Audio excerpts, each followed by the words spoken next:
Hello there, and welcome back to the Disconnected. I'm here with Jill Gevargizian. Was that pretty close that time?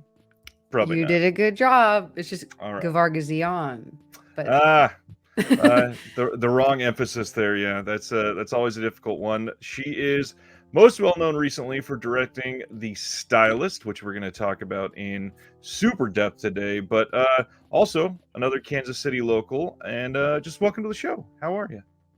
thank you so much for having me. And yes, all the Kansas City love all over this movie. It's exciting to talk to someone else from here because that's not normal for me. Oh, uh, glitching my headphone already. that is one of the big things I certainly want to hit today because I have been trying to spread the gospel of this film primarily because of the Kansas City ties. It's always nice to glom onto something that's personal in that fact, and when it's somebody that is a local creator that's still working locally, even as a hairdresser and everything else that you do, it's nice to be able to just be able to preach the good word about something so fantastic. So first off, are you? I don't even know for sure. Are you a Kansas City native, like originally?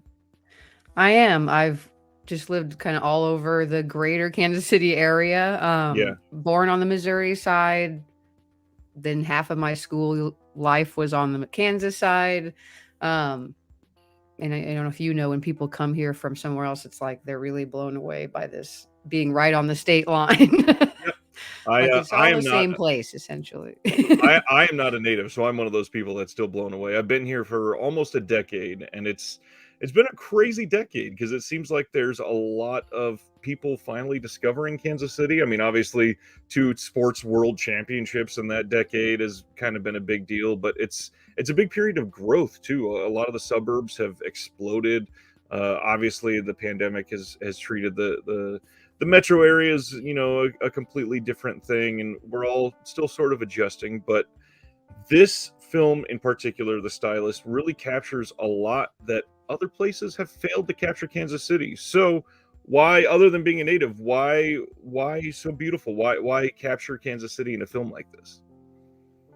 Well, I mean, really, I just wanted to bring. I always wanted to show off the city if I could finally make a feature here.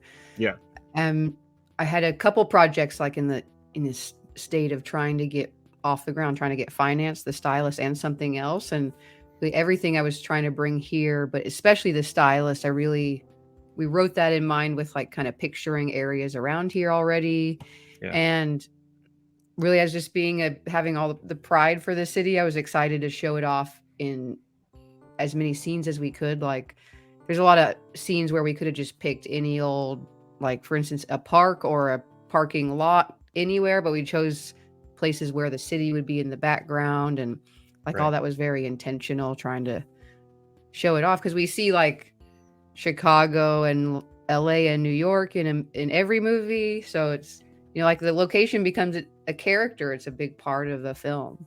Right. And one of the things that people really don't realize is how much of the iconic imagery really is here because it is sort of this perfect background for kind of like every style of film. It just doesn't get utilized as much as it really could because, I mean, first of all, it is a sprawling metro. It's pretty massive just in terms of land. And you can go from, Mhm. full blown industrial complex to on a farm. And the coolest thing is it's like a 15-minute drive and That's what I people was in gonna say, like, we have such a variety. You could yeah, a suburb vibe, or Midtown has its own feeling, or downtown, or the bottoms, and or you like you said, you can go not very far and look like we're in the absolute middle of nowhere. S Yeah, we're trying to bring more of the industry here, I feel like. one of the things I've laughed at because I'm originally from California myself and come here and people complain about traffic and I'm like, you have no idea. This is perfect. I was uh gonna ask where you were from. Yeah, I compared anywhere with real, like, Atlanta is also shockingly horrific yep. because it's almost like LA. The film industry is huge there, but we have it so easy as far Did as you traffic goes. did you ever see Aaron Brockovich by Soderbergh? Yes. That film is set about 10 minutes from where I grew up. So the Okay. desert in the middle of nowhere in California is where I grew up. I've got friends that lived in that whole area, and that PG&E, the company, is still polluting out there, and they bought a city block. And my friend and his Oh my entire god. family, they as long as they signed and agreed to not sue them, they bought them a new house and paid for their old house and everything. So yeah, that's how close to home that movie hit. Wow. So one of the big things that I talk about on this channel a lot, as you can see behind me, is physical media, and this was one of the most on your behalf proud things that I could see for something like Kansas City to be able to get, because this release, in a word, is stupendous. I mean, you got a lot of Yes. things that other creators don't get. I mean, you got a really nice poster, you got a really nice booklet in here, CD soundtrack, which is super rare nowadays, especially for modern films, but a plethora of bonus features going into everything from stopping filming at the end or at the beginning of the Chiefs Super Bowl parade, to the behind the scenes of filming all around Kansas City, to your storyboarding that's pretty unique to the way that you do it. um Arrow Video, how was it like working with them? For all the reasons you just named, a freaking dream come true. I feel like we were so lucky to get a distribution deal with such a reputable company for our Yeah, first film, especially because I have a lot of friends in the industry, a lot of filmmaker friends who their first film, they have horror stories about the distribution yeah, experience and how a lot of companies just take advantage and they don't really include you in the process of packaging it and what it's going to look like and or any of it. And this was the complete opposite. It was like Arrow brought us on their team and like we were part of all of it, like spitballing ideas. What will we have as special features? Like the poster ideas, artists that we wanted to consider, and it was just like a dream. The artist who did that piece, her name's Sarah Deck, and she's worked with Arrow quite a bit. And that idea is all her idea. I was blown away by it because I was imagining the actress, her face would be on the poster, like right, no matter what. That was for sure a thing for me. And when she presented this idea, like it is Claire, but with it's like the reverse of what's in the film, the scalps, and the idea that Claire doesn't have an identity, just like how deep that idea of that image was. I was like, you right. get the movie, you understand like my intentions. But I mean, that's just one part of how incredible working with Arrow was. Like we were already making those little behind the scene featurettes, not knowing where we would end up or Right. if we would have a use for them.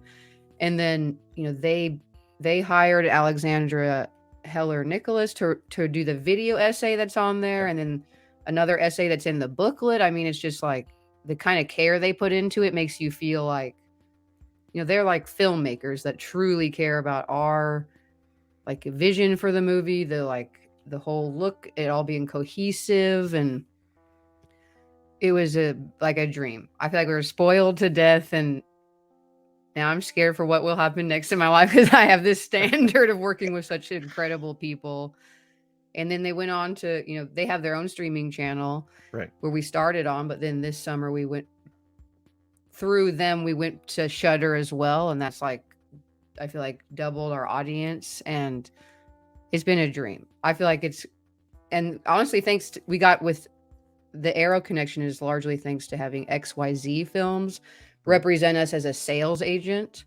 Because they produce a lot of stuff, so people see their logo before movies, and they aren't a producer on the film, but they represented us as domestic sales, and got it in front of lots of people, and that's how Arrow connected with it. And I I don't know, it was very exciting. I could talk about Arrow forever. That's adore Arrow. I mean, there's literally hundreds of Arrow releases behind me, and I am the moment I saw it announced and the artwork behind it alone made me immediately just feel so much immense like adoration for what you guys have been able to do, because uh, first of all, just being able to hold this is a big deal for a lot of people, but this art specifically with it and what the film was, the moment I saw this, I immediately went, wow, they got Jill. They got what they wanted. They got Yeah. what they're gonna get out of this film, and it it kind of obviously not in like a premonition way, but I understood that this is probably going to be a film that steamrolls, because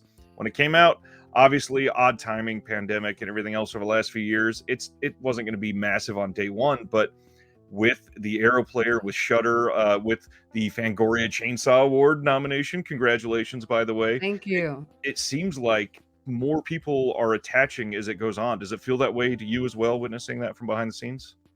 It does feel that way because it's weird for me to sit and realize, wait, we put the movie out initially 2 years ago already. Right. And I'm like, has it really been that long? And wait, well, yeah, we premiered at festivals 2 years ago, shot it 2.5 years ago, Yeah. and it's still that I'm still getting interest, thankfully, from people like you to be interviewed. It still keeps going. We have we have screenings lined up through the Halloween season. It does feel like that, and I think, like I mentioned, the Shudder edition, we went on there in May. Like every horror nerd almost in the world has Shudder, Of so course. tons of people who hadn't already heard of us are discovering it as they go through. I'm always searching on Twitter the title and Shudder, or the title horror movie, and I find the funniest things. Like, just posted something today. Some random woman is like, watched a horror movie called The Stylist last night. That was some wild shit. I love to see just like random statements like that. Right. And then saw a t-shirt that's being sold, a bootleg shirt, and I'm like, that's good and bad. It's good that the film Right. But yeah, it feels that way, and I feel like that's common for horror too. Like, it the ones that become like cult classics build, like that Yeah. would be the dream a decade down the line. You never know what's gonna. I mean, all the films that we praise and worship now, like Texas Chainsaw Massacre, they were just kids setting out to make a movie for very little Right. money that we're still like talking about and restoring every 10 years. And it does feel that way. And it was definitely a bummer to like do our festival premiere in freaking shutdown. Right. But there were a lot of pluses. So I'm like, I just try to look at the positive, because then everyone could watch it from home, like not just the people in Austin when we premiered. And so we just try to look at the positives. But yeah, it's been interesting, and that it's already been 2 whole years. I'm like, I need to make another damn movie. Well, you brought up screenings. For anybody that might be local to the Kansas City area, I wanted to throw out the Stray Cat Film Center is doing a Q&A with you and showing this as part of Ladies Night at the end of this month, September 23rd. Tickets are on Eventbrite. I'll have that link in the description for everybody as well. But it is awesome to see stuff like that just still happening, especially for a film that certainly I can't imagine this had a massive budget in any sense of that word. That smaller budget feel, do you feel like that led to some innovation and creativity that you might have not had if you had a higher budget? Definite. I mean, it leads to innovation. And which you have to be figure out creative ways to do things on Right. the budget. But I definitely would not say in hindsight that I don't wish we had more money Of course. and Of more course. time to do things that, like, we shot the whole ending sequence in 2 Yeah. days. That would be nice to shoot in an entire week, honestly. Yeah. But I mean, they always say, like, constraints force us to be more creative. We have to be. If you just like, I feel like that's with anything. If you're just given everything in the world, then you're not motivated to learn or do anything. But I did have a standard kind. The Stylist was a short film first, and I made quite a few Right. shorts. I didn't want to make a feature till I knew we could make it at a certain level. I didn't want it to be, not to like brag, but I feel like it doesn't feel like really small budget. It Not at looks all. really good, at least. Because I've seen a lot of very, shoestring budget films, and I was Of like, course. I'm not going to make a film that looks like that. I just said that to myself a long time ago. But it's hard. It requires like a lot of passion and tons of people working for chump change, and Right. I wish it wasn't that way. Forgive the pun on the word, but or from the title, but this is an incredibly stylish film.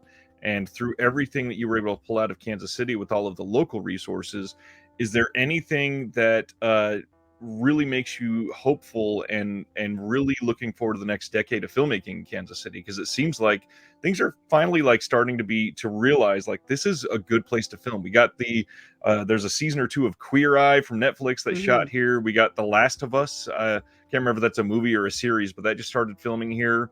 What was that other one? There was an HBO show that filmed a season here. There's a whole bunch that just suddenly started cropping up like in the last 4 or 5 years. So do you see Yeah. some pretty interesting blooming future here? Yeah, it seems like a lot is coming here, and like you said, I feel like that last is The Last of Us the show on HBO? I feel like I'm out of the loop and everyone knows about this thing. It's an Um, adaptation of a video game, and I think it's gonna be a series because if I remember, it's a pretty complex story, so they didn't wanna do just a single feature. I think they've used, like, our we're, like, the backdrop for the show, not the Yep, whole show's being shot here, but then there's a yeah. new show Amy Poehler's here producing, Yep. being shot, like, right now. I just saw someone I know with her, I'm like, "Can you please introduce me to her while she's here?" Um, does she like horror movies? But yeah, it's exciting to see, and I think the Amy Poehler show coming here is a connection from the Queer Eye show, and Yeah, yeah, it's just we have so much industry here, and everyone, like, lots of independent filmmakers making their own stuff, and then lots of we have a decent amount of big commercials that come through, and it, and I know we have Steph Shannon, who's the head of the KC Film. She's yeah, really works with the head of the Missouri Film Coalition too, of like fighting to bring the tax incentive here because that's what really brings the industry. That's why Georgia right. is so popular for filming because you get such a good, huge break. It's like, well, of course, no one's going to film anywhere else because everything Exactly. is so anywhere you can save a dollar. We do have a KC Mo film incentive that is, it's not a tax connect, it's a rebate. So literally, you spend this much money, they cut you a check for that much in Right. return. And we did qualify. That helped every literal dollar helped. So, she helped us work our ass off to fill out all this insane paperwork on top of everything else to we'll do anything to get another, $9 to $10,000, anything. Which I realize making a film of this is really like at this size is like putting it together like chunk by chunk like that. Yeah. Like unless you are of a dream scenario of some just millionaire that's like, I've got a Falling out hundred of the thousand sky. dollars. Yeah. It's not. It's easier to find littler investments on the way, but that's also nerve wracking because you're not sure how you're going to finish the movie as far as paying for it. Right. And it's not just the overall look of the film that makes it feel bigger budget than it was, but I mean, you got Bria Grant as one of the main characters. You've got a really unique face in your main character who's in Contracted, which made some pretty big indie waves. Like, God, that movie's a little old now. It's like 2013 or 2014, and she Yeah. was incredible in this. And to bring those two here, just how was it to work with those two? Because I don't think either of them had done much in the area of Kansas City. Like Bria, I don't think had ever even been here before, right? No, and Najara Townsend, I had met her actually at a premiere of Contracted in 2014, 13. I'm like, how has this been it's like It almost doesn't 10 seem like a years. Oh my decade, yeah. God. Yeah, I saw that film at a festival and was most impressed with like she is the film. The Yeah, whole film's about her. It's like The Stylist, like she's in every shot, carries a whole movie. I feel like you can see her in that performance. Like she's just an incredible performer yeah. and like can say so much, which is like the smallest facial expression. I knew that this character needed that. Like Oh, yeah. she's so internal and she just can just do it. When we made the short film with her, we were just blown away. I was like, I don't know if this film would be, there's no way it would work the same with anyone Right. else. I never wanted her to be have a campy vibe. I wanted her to feel very real, even though she's doing stuff Oh, yeah. very crazy. But yeah, bringing them both here was huge for the film. And Bria is such a huge, I mean, she's been acting since like, I mean, she was in Heroes and Dexter. Like she's a legit seasoned actor. And Yeah. she's now like a pretty big writer director. She's written on tons of shows also on Netflix besides the movies she's been directing lately. In fact, it came down to if she could be in it was based on her schedule of all the stuff she was doing. And I'm like, I know that stuff's going to come first. Like she's Coincidentally directing for a CW show, writing for a Netflix show, all this stuff at the same time. And coincidentally, literally last night, I interviewed somebody that produced one of her films. So it's a very Bria heavy week on this channel for me. awesome. Yeah, it was a dream to bring them both together here. And I feel like the film also, it looks the size that it does because we had such a huge crew. We had Right. a crew from Kansas City that I worked with a lot, Jordan Rio and Chris Knitter, their Method Media together. And Jordan's a DP. And then I worked with another DP named Robert Stern and a production designer, Sarah Sharp. They're the other two main producers on the film. They're from Chicago. I made the short with them. And then I met Chris and Jordan since and made a lot of shorts. And so I brought like everyone together on the feature. Robert was our main DP because that was always going to be the plan carried over from the short. But we essentially had two cameras on set at all times. So we were always able to get like twice the coverage in half the time. Wow. And between both of them, they have an obscene amount of gear that would cost normally tons of money, like a huge crane to get like these kind of shots that bring up your production value so much. Yep. That would cost a lot of money to rent all of that stuff. But we had like 2 trucks full of gear that they all own, that we all the movie got to benefit off of. Wow. And so the kind of stuff that we didn't have to like literally pay for, the movie is worth a lot more money in that sense. And we're so lucky to have all that stuff because it's like the difference of only having a tripod or being able to hold the camera and having, a 50-foot freaking, I don't have words, crane, and just all different types of equipment makes all the difference. Seems like nowadays the cheap way would make it a drone shot or something. Yeah. It is so much better the way that you were able to capture everything. It's just when the drone shots become a little eye-rolly now in the independent film because they're like, I get it, you have access to a drone, so now you're doing your like drone over this road shot or whatever. That's totally not necessary. Not at all. But then I say that, and I've done that I'm describing a shot I've done in a music video too. So, but yeah, I mean, all those tools help level up your production value. Well, leveling up is the perfect transition to go. How do you go from a short that seemed to be so like beautifully received everywhere? It seemed to make like genuine waves across the country when it made that first festival run, to putting out a full-fledged feature from something like that. Yeah, thinking about it, I'm like, I wish the feature could have gone to places in person because I think it'd make all the difference.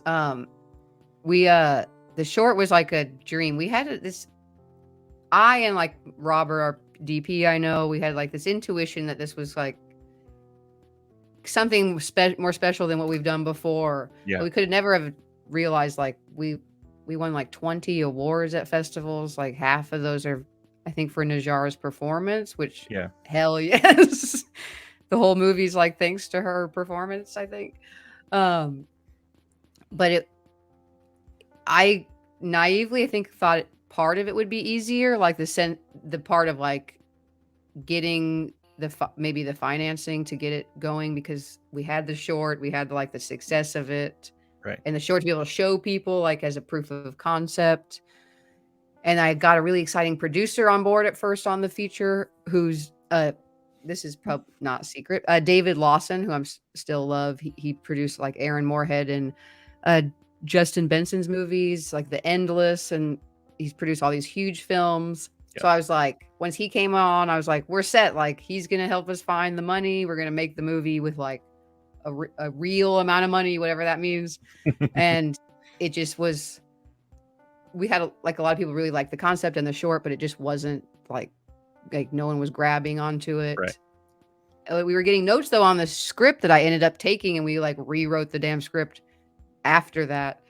And I love Dave. Like, he never did anything. He was fighting to get the film made. There's a million movies trying to get made at all times. Maybe 10% of them get made ever. And so I just told him, I was like, I'm going to take this back and just make it like guerrilla, like as low budget as humanly possible, Yeah. because I have to make it now. Essentially, it just got to the point. It was like years in between, and I just couldn't wait any longer. Finally, it like hit me like the fucking time is ticking, and I'm like got frustrated, and I'm like I'm done Exactly. waiting. And so I contacted basically like the three main people: Najara, the lead actress; Robert and Sarah, the producers, and DP and production designer. I'm like, what do you guys think about making this on our own? Whatever that means. Like maybe we have a Kickstarter for part of it, piece the rest of it together from investors. And they were just all like, let's do it. And I was like, this is insane. Because I was going to try to raise maybe like 50 grand on Kickstarter. I knew that's not even maybe a third of what we need Right. for the whole thing. And I know how hard it was to raise only 10 grand on Kickstarter. So I was like, oh, well, I guess we should, like, if we're going to try it. And I had done multiple Kickstarters, like I said, but I studied for this one and prepared more than my short films. I like even looked at other Kickstarters that were successful around the same budget level for films. Like one was Bria's first feature, which is not a horror. It's called, oh my God, I'm going to mess this up. It's a road trip movie about friends. Fuck, I don't remember the title. I'll get the title while you're talking. But I put up like 3 different films that were successful and like looked at all their rewards, like how it worked, how they pitched it. Right. And like went crazy. And I created like a campaign schedule for like the whole month it was going to be live. Like we'll have these interviews coming out, different types of articles, like unique ways to remind people of it versus just plastering the same image over and over again, you know? Right. And so it was just like, sorry. We just thought like if we were going to try, like we needed to do it as soon as possible because it had been so many years since the short already. I was like, if anyone's going to help us, it's going to be all the people who liked the short film. And that proved to be successful. And I learned a lot from like other filmmakers along the way that I met at festivals that were there with their first features. I'd be like, how'd you like get this one going? I can't figure it out. And multiple people, especially the guys who made Low Life, which is a fucking awesome movie. They were like, you just have to start making it, even if you don't know how you're going to finish it. And that I'm not that kind of, I'm like a crazy controlling, like plan everything. But I learned with a short, you can afford to do that. But at this level with a feature, I guess you just have to start. I was like, like we had our post-production people lined up, but we didn't have the money to pay them and barely to get through the shoot at the point of starting it. But there's something to be said about people see you doing something and then it makes people believe in it and it inspires them. Then they want to help. They're like, oh, they're actually doing it. Like, I think there's something to that. And there's some cheesy saying about when the wheels are in motion, everyone wants to jump on. We made up our own really bad version of it on set and just kept making fun of it. We're like, the car's rolling down the hill, like really slowly with like no brakes and we have to jump in. Watching the release of everything, it made me like I don't even know the right way to look at this, but like worrying that if you had delayed further, how much the pandemic could have kind of killed this movie. I'm just so glad that you got it out when you did, because if it would have been another like 5 or 6 months later, it would have been done essentially. So I believe in like destiny than I do because of stuff like that. Like we got it wrapped in the middle of February. We had like Najara, who lives in London now with her husband, Tom, who also worked on the film. And all these people from out of town that would have been maybe stuck here or would just have half a movie and then never been able to afford to finish it. So I don't even know. And like being able to work on it, this is totally selfish, but for us who were able to work on it during the beginning of the shutdown, when it was at its worst, it was like a saving grace. So like we have this thing to focus on. Yeah. That's like makes me feel like I'm productive and doing something. Keeps your sanity in place. Yeah. One of the other things that I wanted to bring up is that one of the tones I get from this film, which I think some other people have touched on a little bit, is the fact that there's no backstory for the main character, obviously. But one of the things that really comes across that I think is really up to you in this is that you seem like a very trusting filmmaker, and not just for the audience, but through the trust that you've grown with your performers and with the script and with you as a director to pull all of this off, because you are such a meticulous planner, that it seems to come across through the way that you create as well. So instead of, spoon feeding the way a lot of these current films have been over the last handful of years, every single detail to people, there's really a lot left up to the imagination of the viewer. Do you feel that sort of trust as you're making something like this? Well, thank you for putting it that way. That's awesome. I've never thought about it that way. I think, well, as far as like what we reveal about Claire, that was a big thing that Eric Havens and I, one of the co-writers, when we first started putting it together, even Eric wrote the short with me. We always wanted her to be, we didn't ever wanted to spoon feed her past Right. to people. And we both are fans of films that leave you thinking and leave you with questions to like ponder and to stay with you and create conversations between people. So we just never wanted to do that, to show it. We wanted to be open. I also love the idea of people being able to interpret her whatever they put part of their own selves into her. And we wanted, like, we have little hints of her life. I wanted to naturally try to place them in the film, like through conversations with Bria's character, little stuff. And then there's like Najara and I know her history. And I feel like if you know it as the filmmakers and the performers, you don't have to actually say it in the film. Like Exactly. they're acting with that information, like in their inside. So that informs how they do everything and why. I feel like as a writer, or like you need to know, or nothing that they're doing has any reason or intention. So even more incredible, Najar really built that background of Claire with me. It wasn't just me. Like I told her what I thought about her, and it's evolved since the short film. It got so much deeper. And I learned from her to create like specific memories, not just like general background, like specific moments. And because she's always done that for her own characters. She's like, not all directors or writers give me background of any kind. And she was journaling as Claire while we're shooting, which is also incredible. But she had so much to like compartmentalize mentally. That's a really hard character to play. Well, and that really shows that trust that you can have in her and the character itself, just for being strong for both of them, the character and the performer, because without those, it kind of loses itself. And with a film about identity, primarily at its roots, you don't really need to give the audience that, because it is so vague on purpose.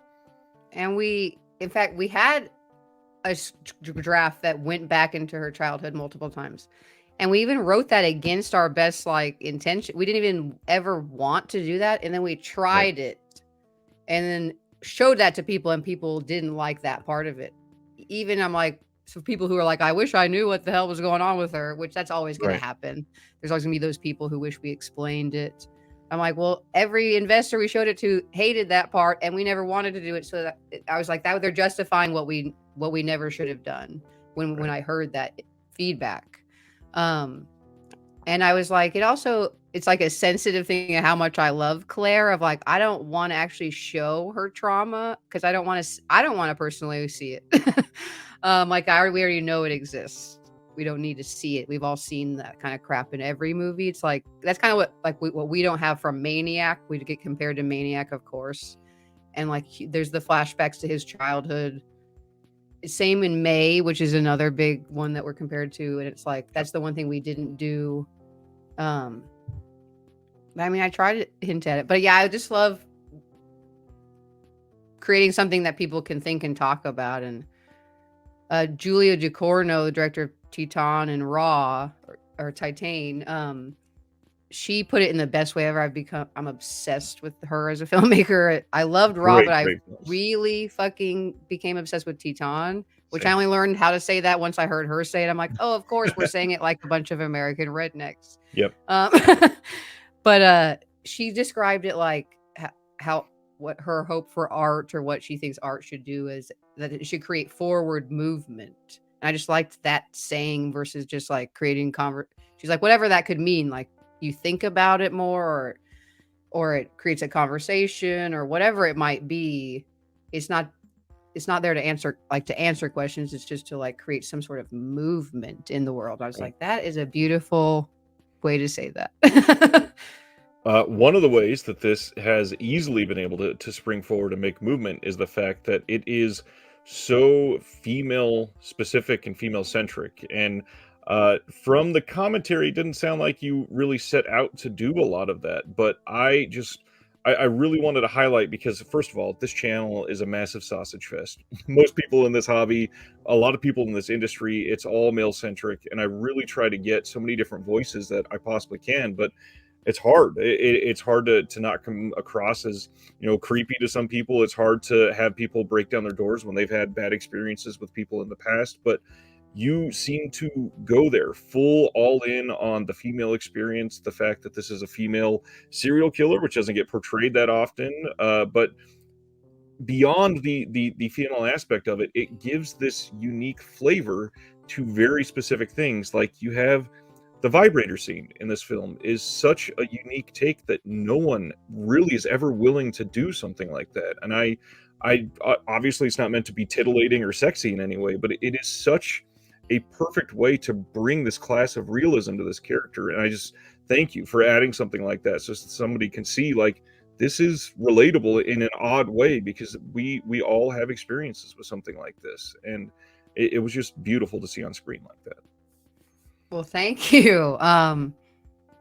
Yeah, I feel like just naturally, well, I want to speak for all humans or females, is when we finally see more films from different authors. Like, for so long, most films were created by one type of person, like white men. Right. Then it's like when we really think about it, it's like, well, that makes sense why most of the films are protagonists are white men. We kind of like naturally cling to like what we are, what we know.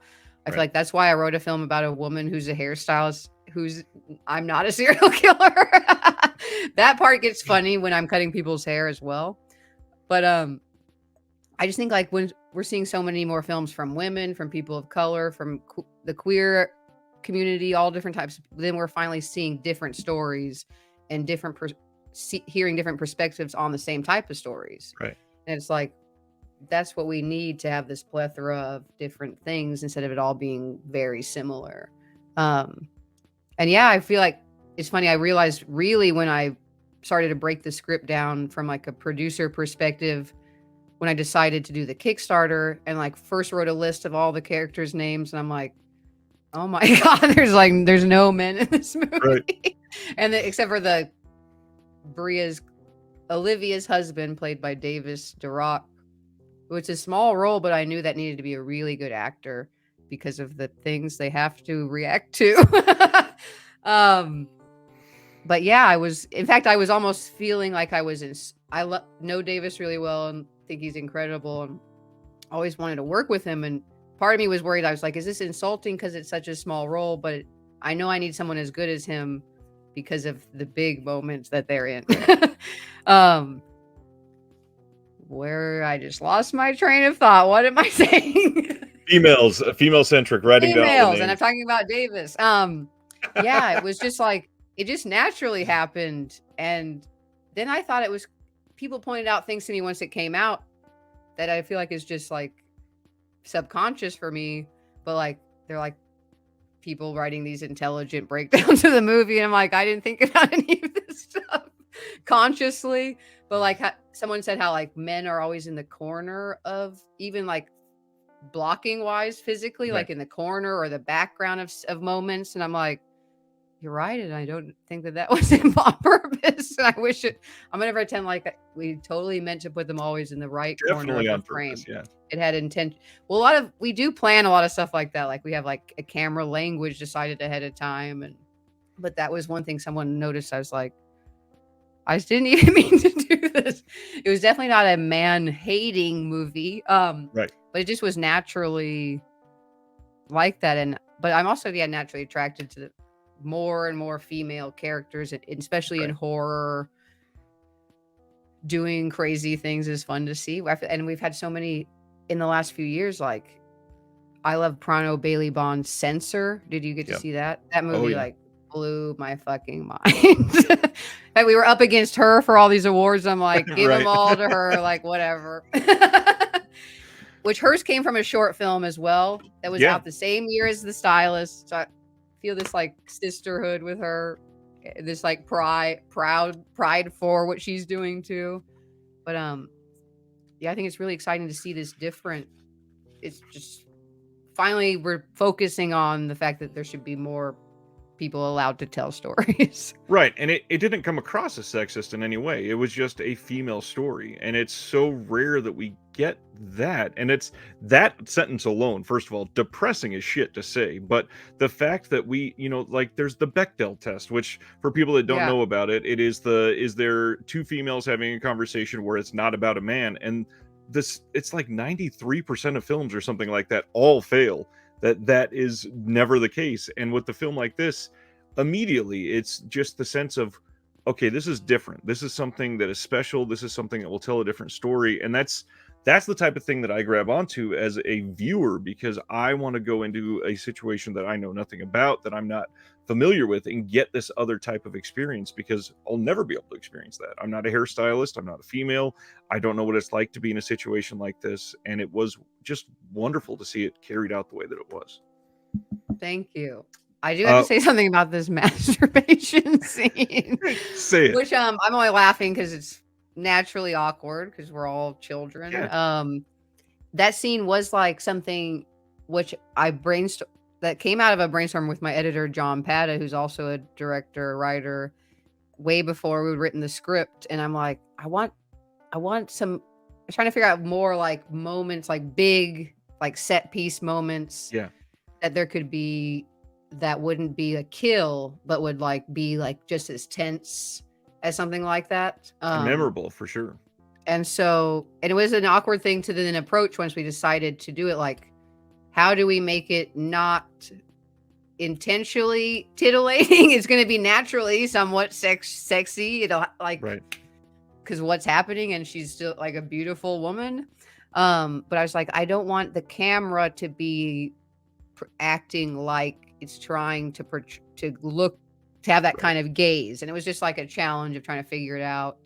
Because I also didn't want to put out the message of like that masturbating is weird or Right. awkward. I'm like, it's just this very specific situation that's obviously very, very fucking weird and very awkward. But it is something that not a yeah. lot of people are willing to approach, and you are willing to go there. And that's, I mean, even who you are as a person, appreciating and promoting like the legalization of sex work. And in honor of that, I'm wearing a Vampire Hookers t-shirt today. Nice. Completely agree. And it's something that in society we just don't get enough, especially in the United States films primarily. We don't even like touch that subject because it's so taboo, which makes no sense because everybody has sex. I mean, we have people because people have sex, and it's pointless to not portray that in something where you're trying to make it semi-relatable. Otherwise, what is the point? We've gone so far about worrying about, I don't even know, sexualizing people that we don't have sex in movies anymore. Which I feel like it just depends on what you're doing. In a certain scene, it makes sense to be sexualizing the characters if it's a sexy scene. Right. I don't think that that's a demeaning thing. It's just that's what this scene is, or what the situation calls for. Which, we were trying to figure out, how do we not sexualize this moment? And it's shot in just the perfect way for that, because it's a sideways, like it's like a profile view. And when you're thinking about a female masturbation scene, nobody's gonna go, this is the exact view that I'm looking at to be titillated by, because it's not. It's about the dramatics of, taking over somebody's identity, and it's so perfect for that. And I did, because I've never dealt with anything sexual in a film before, treat it like maybe overly insensitively, but I think that's the better side to err on, and with something like this. with talking to Najara about it, and I was like, "I'll cut the whole scene if you don't wanna do it." Like, that's how I was willing to do anything. I'm like, "Y" like, her being comfortable and being in the film is, like, the priority.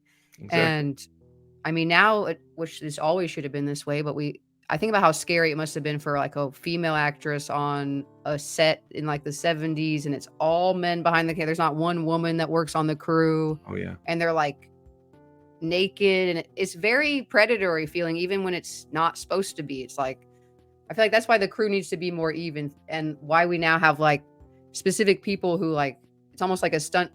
I forget what they call it. It's like a coordinator of scenes like that to make sure Right. everyone is comfortable and to be like the advocate to vocalize things that people, because even in the most chill director, an actor feels this like pressure to do what they want them to do. And Yep. so it's like even when you say everything, you just need to make sure everyone, like, there's extra layers of people being able to talk through another person to get their feelings out or whatever. And I was very cautious because I had never done anything like that. Well, that's the underbelly of the Me Too movement over the last handful of years, and it's, even as a filmmaker, consent is incredibly important, and just being able to see that respect on the screen and behind the scenes, that's exactly the way it should be done, and I just hope that people treat it more realistically moving forward. Uh, 2 more things I really wanted to highlight for people that are interested in seeing the film or they haven't or just want to perhaps get the physical release. I love that you guys included your shot setting up that you've done beforehand, because it's such a unique way to go out and actually film it and get yourself in those scenes and realize this is how I want to set it up and everything. And then you got that behind the scenes as well. The release with Arrow is great, but I also want to throw out you went international as well. I've got your German Oh media my book god, that's because awesome. I adore this cover. Really incredible artwork, and I hope that more people overseas are capturing these because it's amazing. And even then, with what we just talked about, you're even a centerfold now. Dude, I have to brag about the German. There's 4 different cover Yep. variants. I have I have them all now. Um, I can't fucking believe it. In fact, our Yeah. foreign agent, which is a company called Rabbit, they just Jackrabbit. They were Octane Entertainment. Um, when they told us about this and the first sending me like PDFs of the cover, I'm like, what the hell? Like people in Germany are putting out this collector's edition. I don't know Yep. what the hell is going on. And then we found out there's 4 covers and then there's like only 333 of each one. Oh my, I don't even, it's a dream beyond something we could have ever dreamed.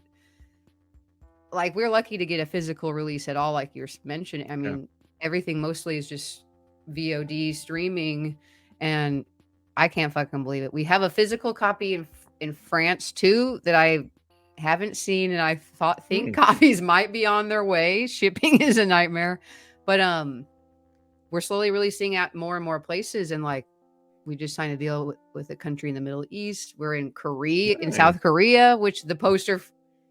Funny story, we have this foreign poster that I despise only because it doesn't represent the movie well. Like Claire looks all sexy. It's this red poster of her in a red dress. I don't know if you've seen it, from Of her course. like from behind looking over her shoulder all like seductively, like she seduces men and then kills them.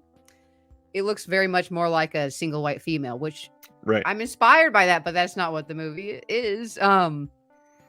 So I hilariously don't like it, even though like it's sexy and cute, but they South Korea used that one, and with the Korean language all over it, it looks so fucking badass. So I'm like, I'm framing it, even though it's the sexy poster. um, she's like, I've called it the Jessica Rabbit edition all along, Nice. actually. But no, it's like it's mind blowing to imagine that it's out in other countries. I don't even fucking know. I just don't even know. We've actually, I can't say where. I don't think. I don't know if I'm supposed to say anything, but we've signed a deal with a company that's going to remake the movie in another country. Oh, wow. Nice. I mean, I don't know when that's going to happen, but That's very cool. it's fucking insane. Interesting. Well, I guess on that note, the last thing that I'll mention again, all the links are in the description below for the production company for the old shorts like Call Girl. I got everything that I possibly can to put out there. So the final thing I'll ask is, are we done with Claire? Is there any chance we get a sequel to The Stylist? Um, that's I'm not sure. Int My original intention with the film, like me and the writers, is that like after the end of this movie, I mean, it's pretty to me it was like this is the end of Claire in Right. this world, in this like that thinking. Because I mean, spoiler-ish alert, if you've seen the movie, you know it's not going anywhere good after this. Right. To me, this is definitely a spoiler alert, but the police are showing up in the next scene, and I just don't want to show that part. I Yeah. wanted to end on Claire, but